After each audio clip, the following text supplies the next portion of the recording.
mourning Maurice Richard. We are losing a very big man. Tears and tributes for a hockey legend. The Walkerton crisis, is the worst over? A town prays for answers. And final salute for an unknown soldier. A grateful nation honors its fallen heroes. CTV News with Sandy Rinaldo. Good evening. The Montreal Canadiens are planning a hero's farewell for the man who became the heart and soul of a great hockey club. Maurice "Rocket" Richard will lie in state at the Molson Centre this Tuesday. Hockey fans by the thousands are expected to pay their last respects. The funeral that follows Wednesday from the ornate Notre Dame Basilica promises to be the largest in Quebec history. CTV's Rosemary Thompson begins our coverage of the tears and tributes. A little boy asks his father, who was Maurice Richard.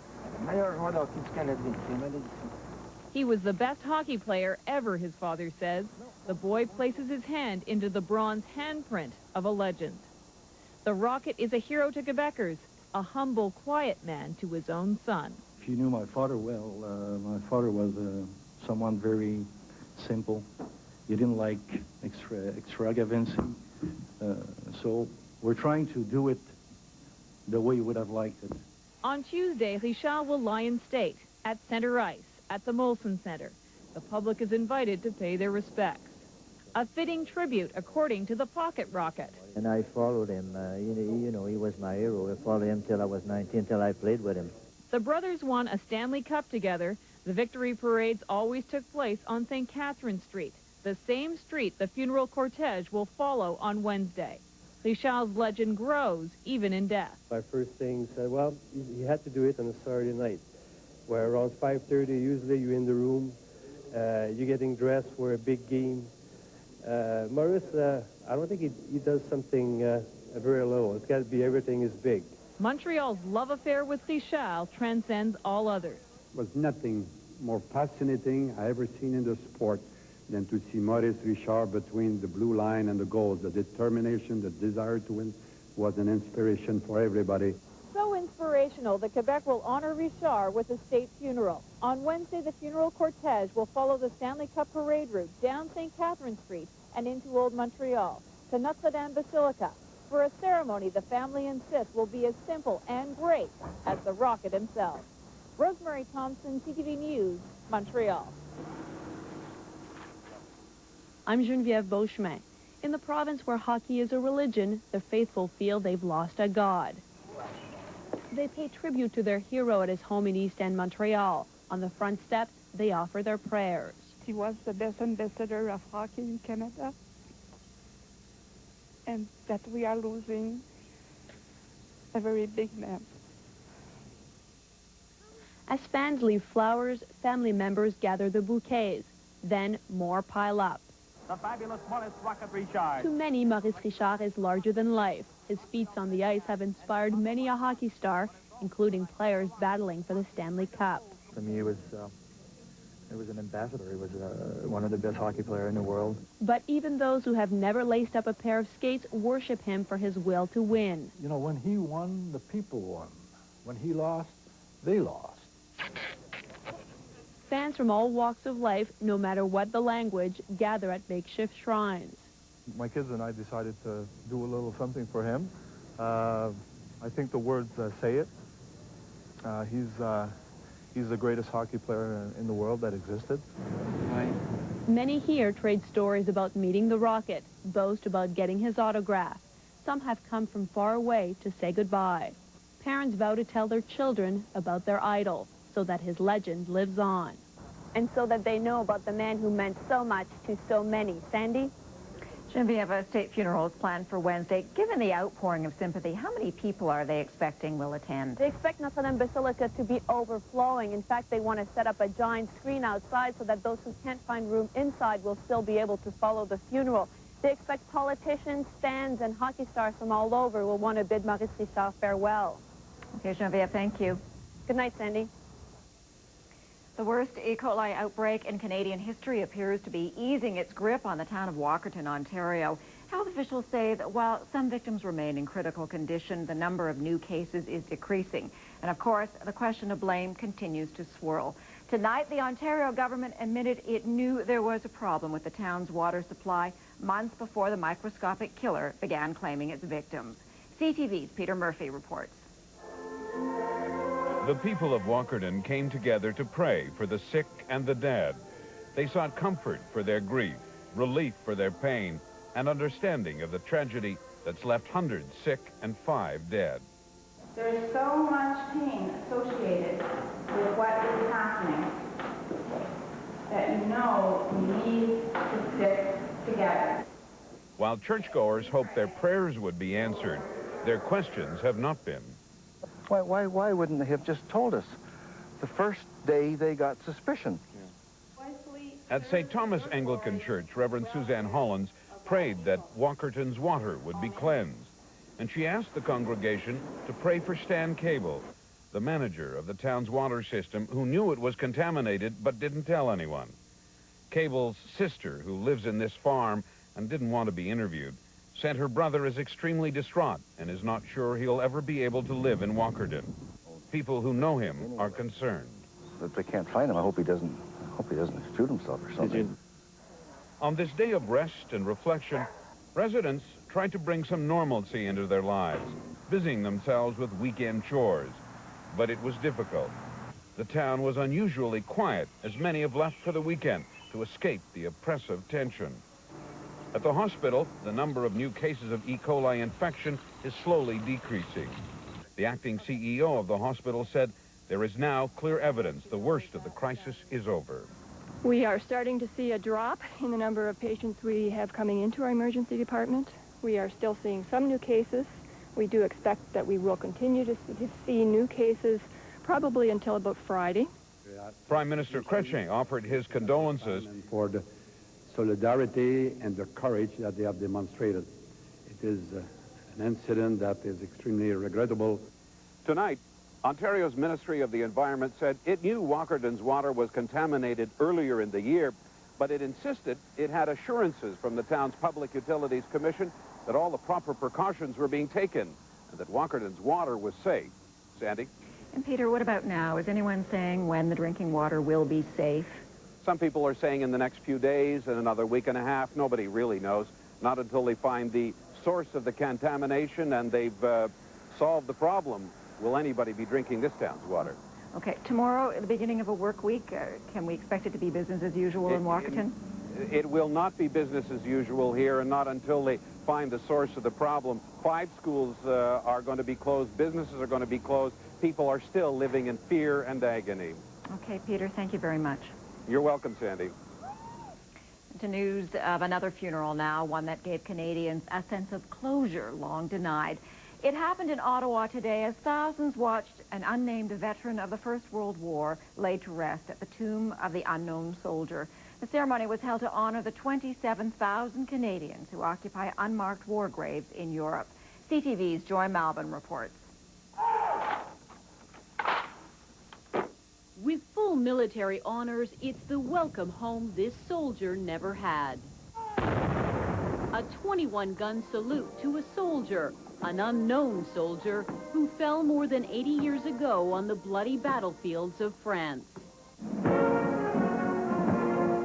Through the streets of Ottawa in a horse-drawn carriage, the Mounties and military escort this hero with no name.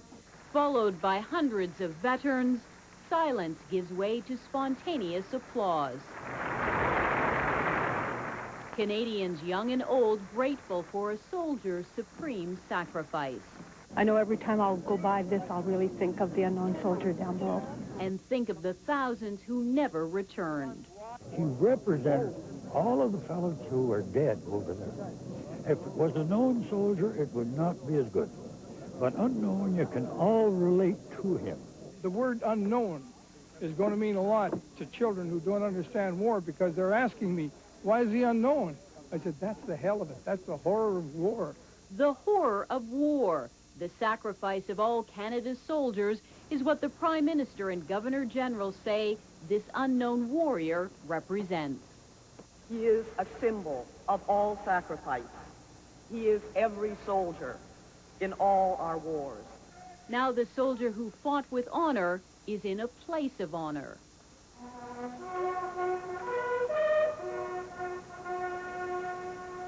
Ashes to ashes, dust to dust. The National War Memorial no longer bronze and stone, but a grave to commemorate all the fallen soldiers. A soldier who will rest forever unknown, but not forgotten. Joy Melvin, CTV News, Ottawa. And we'll be back with more news in a moment. A new border, but the same old hatreds boiled over along the frontier between Israel and Lebanon today. Israeli troops opened fire on Lebanese teenagers after being pelted with stones. As Alan Pizzi reports, 4 days after completing its withdrawal from Lebanon, Israel finds itself staring at an enemy in search of revenge. The Israelis like to call this section of the border with Lebanon the good fence. For the moment, good fences aren't exactly making good neighbors. Supporters of the Hezbollah guerrilla movement are using the fence as a way to taunt the Israelis. And a shooting incident today demonstrated how tense the area remains. Neither side chose to make a major case out of a youth apparently shot by Israeli troops, however, and it certainly didn't dampen the mood. UN forces have begun checking the border to certify the Israeli pullout, and Israel wants them to move in as soon as possible to help ensure security. No small irony, considering that one of Israel's justifications for a 22-year occupation of South Lebanon was that the UN could not ensure security. It hasn't been quiet in every sense, of course, but if the Israeli troops understood the insults being hurled across the good fence, they did their best to ignore them. Not for them, the traffic jam of onlookers and partygoers that marked the Lebanese side. The Israelis hope that by sealing off their side of the border and then keeping as low a profile as possible, they'll provide Hezbollah and its supporters with enough space to let off steam and celebrate what they're claiming as victory without the risk of an incident. Alan Pizzi, CBS News, on the Israel-Lebanon border. And briefly, in other news tonight, protesters clashed with riot police during Peru's presidential elections today. President Alberto Fujimori, who is seeking his third term, has been internationally criticized for rigging the vote. The United Nations says the last of 500 hostages in Sierra Leone have been freed. 85 soldiers, all UN peacekeepers, were released today by their rebel captors. The UN says the move signals a positive step towards peace after years of civil war. And thousands of motorcyclists roared into Washington, D.C. for the 13th annual Rolling Thunder Rally. The bikers called for better health benefits for Vietnam War veterans. Police in British Columbia are investigating a possible investment scam worth hundreds of thousands of dollars tonight. 64-year-old Tom Johnson lost his entire life savings after believing the sales pitch of a so-called missionary. But the missionary's warm-hearted story may have been a cold-blooded swindle. CTV's Dale Goldhawk fights back in this report. Tom Johnson says his retirement is ruined. He lost $300,000. I got no shares. I got nothing. The money went to Reverend Narvin Edwardson. The Reverend's investment pitch, double your money in a year, was wrapped in religious bombast. He cries at the drop of a hat. I mean, when he starts talking about his orphanages. A tear comes to his eye? Oh, just in a second, he's in tears, just like an actor. Yeah. And then he prays with you and holds your hand or your arm. Reverend Edwardson was hard to find. Our calls to his home were cut off. Hello? Hello? Hello? Hung up. Edwardson's wife, Michi Encarnacion, told business associates Edwardson was in the Philippines. We found him outside a posh Vancouver restaurant. Reverend, I need to talk to you. My name is Dale Goldhawk from CTV National News. Yeah? I need to talk to you about some money. Don't you understand? Light 'em up. Reverend Narvin Ray Clarence Edwardson, 68, who has also used the name Norman and Marvin, is known to police. He's been involved with dozens of corporations, including Scope International, Success Development, Southern Management, Turning Point, and NE Construction. leaving a long line of complaints in his wake. He once bragged to friends and clients that he built this mansion on Lake Okanagan, although his name never appeared on title. Reverend, you can't just run down the road. Johnson says Edwardson seldom leaves a paper trail. He didn't want his name on any invoices. He didn't want a credit card in his name. He paid no income tax. He had no social insurance number. And he hid the money offshore. Shoot up there. For now, Edwardson tried hiding in the grass. In 1977, the Reverend pleaded guilty to charges of fraud and theft. He was sentenced to 4.5 years in prison. Police in Kelowna have now confirmed for CTV News that they are investigating Edwardson following our inquiries. This night, a friend helped him escape by car. Yep.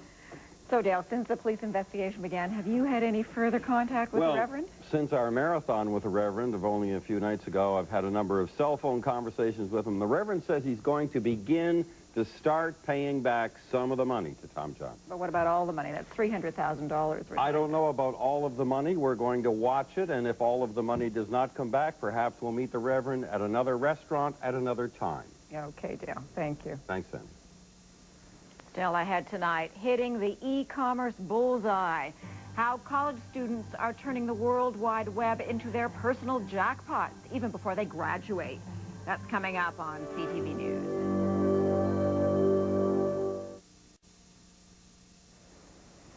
As corporate concepts go, it has a lot going for it. Get a good education, work hard for 20 years, and then rake in the cash. Well, as tried and true as the formula might be, there is a new breed of cyberspace CEO here at home in the United States and around the world who thinks there's a better way to get rich quick, and all before they get out of school. Jim Shuto has the story.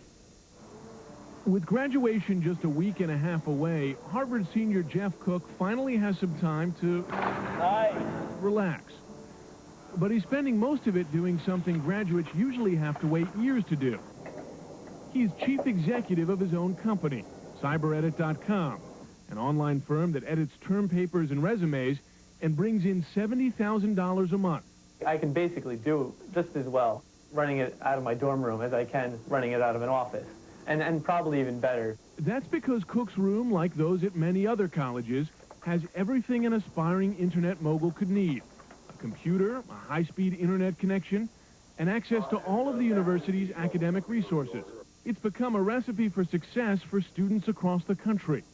2/3 of the colleges we contacted said their students were launching online firms, selling everything from dating services to web design to stock quotes. All of this presents colleges with a dilemma. Do they encourage students to take the .com initiative or push them to focus on their academic schoolwork?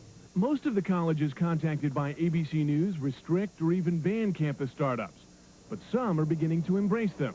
Harvard recently scrapped a 70-year-old rule banning dorm room businesses. So while most of this year's graduates will be job hunting, a handful of them will be hiring. Jim Shuto, ABC News, Washington. Toronto's Pearson Airport said goodbye to a part of its history today. A 36-year-old control tower was demolished.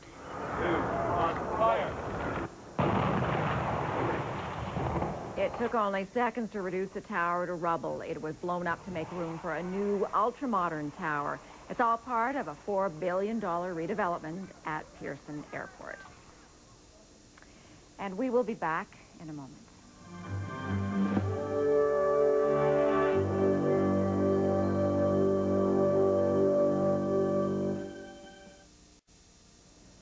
Before we say goodnight, we'd like to recap our top stories now. Tributes for Rocket Richard from coast to coast today. Canadians bowed their heads in memory of Maurice Richard. The Rocket, as he was known, was one of hockey's all-time greats, a player of talent, leadership, and grit. His body will lie in state Tuesday in Montreal. Wednesday, a state funeral will be held in Quebec City. And in Ottawa, the unknown soldier was laid to rest at the National War Memorial. Thousands of people joined, veterans and dignitaries, in a ceremony fit for a head of state. Together they stood in solemn silence as the remains of this unidentified man were buried. The Prime Minister said the tomb is a monument to all fallen Canadians and the freedom all Canadians enjoy. I'm Sandy Ronaldo. Good night.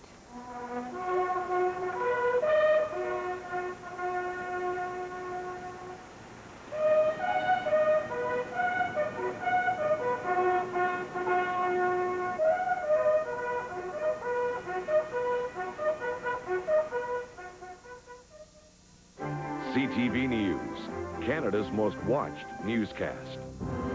For news the moment it happens, weather, business, sports, the net covers your town, your country, your world. CTV News Net. News now.